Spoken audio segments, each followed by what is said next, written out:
उसी जगह पर जहाँ कई रास्ते मिलेंगे, उसी जगह पर जहाँ कई रास्ते मिलेंगे, लौट कर आए तो सबसे पहले तुझे मिलेंगे। नमस्कार दोस्तों, मैं एक बार पुनः अपने YouTube चैनल उपयुक्त ज्ञान एजुकेशनल चैनल पर आप सभी दोस्तों साथियों का हार्दिक स्वागत करता हूं। तो हम आज आपके सामने कंप्यूटर सामान्य ज्ञान 2012 जो पटवारी चयन परीक्षा व्यापम द्वारा आयोजित की गई थी, उसके जो महत्वपूर्ण क्वेश्चन हैं जो पेपर में आए थे, उनका विस्तृत रूप से डिस्कशन करेंगे। हम ये सीरीज आपके साथ कंटिन्यू रूप से डिस्कस करेंगे, सतत रूप से चालू रहेगी। ये पटवारी परीक्षा और मध्य प्रदेश ITI TO परीक्षा जो कोपा ट्रेड से जो अभ्यर्थी पेपर देने जा रहे हैं उनके लिए बहुपयोगी साबित हो सकती है, क्योंकि इसमें जो है आपके मध्य प्रदेश जो पुराने प्रीवियस ईयर्स के पेपर, उनमें जो कंप्यूटर के जो सामान्य ज्ञान के जो पेपर आ चुके हैं, प्रश्न आ चुके हैं, उन्हीं का डिस्कशन हम इस पेपर में, इस सोल्ड पेपर में हम आपके माध्यम से करेंगे। आप इस वीडियो तक अंत तक हमारे साथ अवश्य जुड़े रहें। यदि आप इस चैनल पर नए हैं तो प्लीज़ इस चैनल को लाइक करें, सब्सक्राइब करें और वीडियो को शेयर करना ना भूलें। डॉक्यूमेंट शेप करना, जी हाँ दोस्तों, डॉक्यूमेंट शेप करना पहला क्वेश्चन हम चलते हैं। डॉक्यूमेंट शेप करने के लिए आप किस शॉर्टकट की का उपयोग करते हैं? तो आप Ctrl+S का उपयोग करते हैं डॉक्यूमेंट सेव करने के लिए।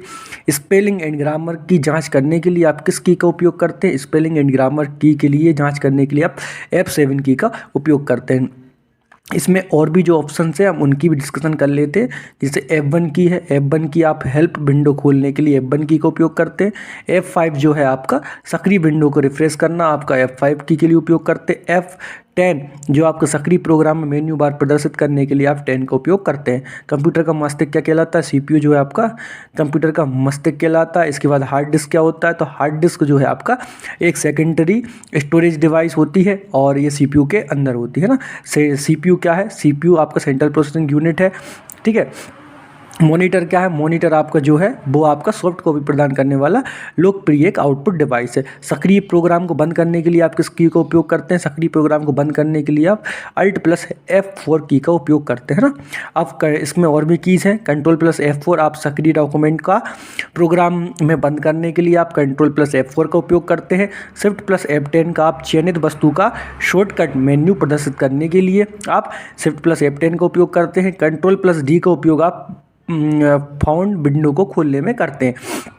एक टेलीफोन लाइन को दूसरी टेलीफोन लाइन से किस युक्ति की सहायता से जोड़ा जा सकता है? तो आप जो है मॉडेम के माध्यम से टेलीफोन लाइन को दूसरी टेलीफोन लाइन से युक्ति की सहायता से जोड़ सकते हैं ना। आप जिस तरीके के आप जानते हैं कि जो आपका टेलीफोन लाइन है वो आपका एनालॉग सिग्नल उत्पन्न करता है और कंप्यूटर आपका डिजिटल संकेत उत्पन्न करता है। तो जो आपका मॉडेम है वो आपका एनालॉग टू डिजिटल और डिजिटल टू एनालॉग आपका कन्वर्ट करता है। इसके बाद हम नेक्स्ट क्वेश्चन की ओर चलेंगे। कंप्यूटर किस लैंग्वेज को समझता है? एक विवादास्पद क्वेश्चन है आपका व्यापम का। जैसे आप देखेंगे बाइनरी डिजिट 0 और 1 की भाषा, ऑन और ऑफ की पहचान, ये भी कंप्यूटर इसी माध्यम से भाषा को समझता है। और इसके बाद HLL हाई लेवल लैंग्वेज है ना, इसका भी उपयोग करते हैं अपन, और लो लेवल लैंग्वेज इसका भी उपयोग करते हैं। तो इस तरीके से ये विवादास्पद क्वेश्चन है। निम्न में से कौन सा सर्वाधिक तीव्र गति का प्रिंटर है? तो आपका जो लेजर प्रिंटर है वह तीव्र गति का प्रिंटर है। मोस्ट इंपॉर्टेंट क्वेश्चन है और आप याद रखेंगे जो आपका लेजर प्रिंटर है वो एक नॉन इम्पैक्ट पेज प्रिंटर, जैसा आपको पता है कि 2 प्रकार के प्रिंटर होते हैं, इम्पैक्ट पेज प्रिंटर और नॉन इम्पैक्ट पेज प्रिंटर। तो आपका जो लेजर प्रिंटर है वो नॉन इम्पैक्ट पेज प्रिंटर है। इसमें सेमीकंडक्टर, लेजर बीम, प्रकाशीय ड्रम तथा आवेशित स्याही टोनर का प्रयोग किया जाता है। लेजर प्रिंटर की गुणवत्ता अच्छी होती तथा एक खर्चीला उपकरण होता है ना। इसके बाद हम आपको थोड़ा सा ये इसके बारे में मेमोरी के बारे में बताएंगे। तो सबसे पहले जो आपकी बाइट मेमोरी है सबसे छोटी इकाई है ना मेमोरी की, जिसके द्वारा किसी अंक, अक्षर या चिन्ह को निरूपित किया जाता है। जो आपका 1 किलोबाइट बराबर 1024 बाइट्स होता है। याद रखेंगे आप 1 किलोबाइट बराबर कितना? 1024 बाइट। 1 किलोबाइट बराबर 1024 बाइट। 1 निबल बराबर 4 बिट। ये मोस्ट इंपॉर्टेंट क्वेश्चन है RRB NTPC लेवल 3 में। ये क्वेश्चन जो आपके जून में जो पेपर कंडक्ट किया गया था उसमें पूछा गया था। 1 निबल बराबर 4 बिट होता है। अभी CPU में भी ये क्वेश्चन आया था। 8 बिट बराबर 1 बिट होता है। 1024 किलोबाइट बराबर 1 मेगाबाइट। 1024 मेगाबाइट बराबर 1 गीगाबाइट होता है, ठीक है। नेक्स्ट पेज की ओर चलते हैं। नेक्स्ट पेज में हम डिस्कस करेंगे तो नेक्स्ट क्वेश्चन है हमारा क्या, जो आपका 8 बिटों के समूह है उसको अपन क्या कहते हैं, तो आपका जो 8 बिट के समूह है उसको आप क्या कहेंगे, एक बाइट कहते हैं, ठीक है। और 8 बिट 2 निबल के बराबर होता है। लाइनेक्स विंडोज़ की स्थापना कब हुई थी, जो आपका लाइनेक्स है, यूनिक्स एक ऑपरेटिंग सिस्टम है, ये ओपन सोर्स सॉफ्टवेयर अथवा मुफ्त सोर्स सॉफ्टवेयर का सबसे लोकप्रिय सॉफ्टवेयर है। ये सबसे पहले आपका 1991 में इंटरनेट पर पोस्ट किया गया था। सुपर कंप्यूटर का जनक किसको माना जाता है, तो विश्व का प्रथम सुपर कंप्यूटर KK-1S है ना, जिसका निर्माण अमेरिका के रिसर्च कंपनी ने 1979 में किया था। जबकि भारत में परम सीरीज के परम सुपर कंप्यूटर परम 1000 का निर्माण सीडेक पुणे द्वारा, अब ये 1998, मेरे को ऐसा याद है कि 1988, आप एक बार इसको रीचेक कर लेंगे। कंप्यूटर का जनक किसे कहते हैं, कंप्यूटर का जनक चार्ल्स बेबेज को कहा जाता है ना। और इसके बाद निम्न में से कौन कौन सी डिवाइस हैं, तो आप इनपुट डिवाइस को जानते हैं। इनपुट डिवाइस कौन कौन सी होती हैं, कीबोर्ड, माउस, स्कैनर, माइक, प्रकाशीय pen, joystick, bar code reader, ये आपकी इनपुट डिवाइस है। जबकि monitor, printer, plotter, speaker, tape recorder, card recorder आदि ये आपकी आउटपुट डिवाइस है। अबेकस क्या है, अबेकस एक प्राचीन गणनीय यंत्र है। सबसे पहले जैसा कि आपको पता है कि हम अबेकस का उपयोग करते थे।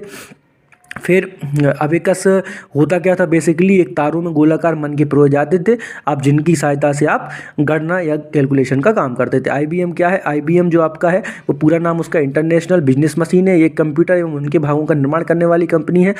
IBM का ये स्थापना 1911 में हुई थी। आउटपुट डिवाइस कौन कौन सी हैं, तो आउटपुट डिवाइस आपकी monitor, printer, speaker, card reader, plotter आदि आपकी आउटपुट डिवाइस हो जाएंगी। कंप्यूटर डाटा प्रोसेसिंग के पहले कुछ समय के लिए डाटा कहाँ स्टोर होता है, जो आपका डाटा प्रोसेसिंग करता है कंप्यूटर, उसका कुछ समय के लिए डाटा आपका रैम में जाता है ना। और रैंडम एक्सेस मेमोरी आपकी अस्थायी मेमोरी होती है। कंप्यूटर बंद होते ही अपनी कंटेंट्स को खो देती है। जब कंप्यूटर चालू किया जाता है तब कुछ ऑपरेटिंग सिस्टम, फाइलें, स्टोरेज उपकरण जैसे हार्ड डिस्क से लोड होकर रैम में आ जाते हैं। असेंबलर का क्या उपयोग है, असेंबलर अपन को पता है कि असेंबली भाषा को मशीनी भाषा में कन्वर्ट करता है। असेंबलर जो आपका एक ट्रांसलेटर प्रोग्राम होता है जो असेंबली भाषा में लिखे गए कोड को मशीन कोड में परिवर्तित करता है ताकि कंप्यूटर उसे समझ सके, ठीक है। इसके बाद आपका नेक्स्ट क्वेश्चन है, कंप्यूटर एरर्स क्या होते हैं, तो किसी कंप्यूटर प्रोग्राम या प्रणाली की ऐसी त्रुटि या दोष जिसके कारण गलत और अप्रत्याशित परिणाम प्राप्त होते हैं, बग कहलाती है ना। बग कंप्यूटर एरर्स भी कहते हैं। अब बग किसी प्रोग्राम के स्रोत कोड या उनकी डिजाइन में की गई गलती और त्रुटियों की वजह से उत्पन्न होते हैं। बग को ठीक करना डिबग कहलाता है। कोबोल का पूरा नाम क्या है, कॉमन बिजनेस ओरिएंटेड लैंग्वेज आपका कोबोल का फुल नाम है। ये डाटा हैंडलिंग एवं व्यापारिक उद्देश्यों की पूर्ति के लिए उपयोग किया जाता है। HTML लैंग्वेज का आविष्कार किसने किया, HTML का पूरा नाम हाइपर टेक्स्ट मार्कअप लैंग्वेज होता है। इस भाषा का प्रयोग वेब बनाने में किया जाता है। इसके माध्यम से हाइपर लिंक भी स्थापित किया जाता है तथा वेब पेज को आकर्षक बनाया जाता है। इसे पहली बार 1991 में टिम बर्नर्स-ली ने इंटरनेट पर डिस्क्रिप्शन डाला था। कंप्यूटर के संदर्भ में ALU का तात्पर्य क्या है, तो ALU क्या होता है, arithmetic and logical unit, CPU का एक भाग होता है जिसमें प्रयोगकर्ता द्वारा निर्देशित सभी गणितीय एवं तार्किक क्रियाएं होती हैं। ये सारी क्रियाएं CPU द्वारा नियंत्रित होती है।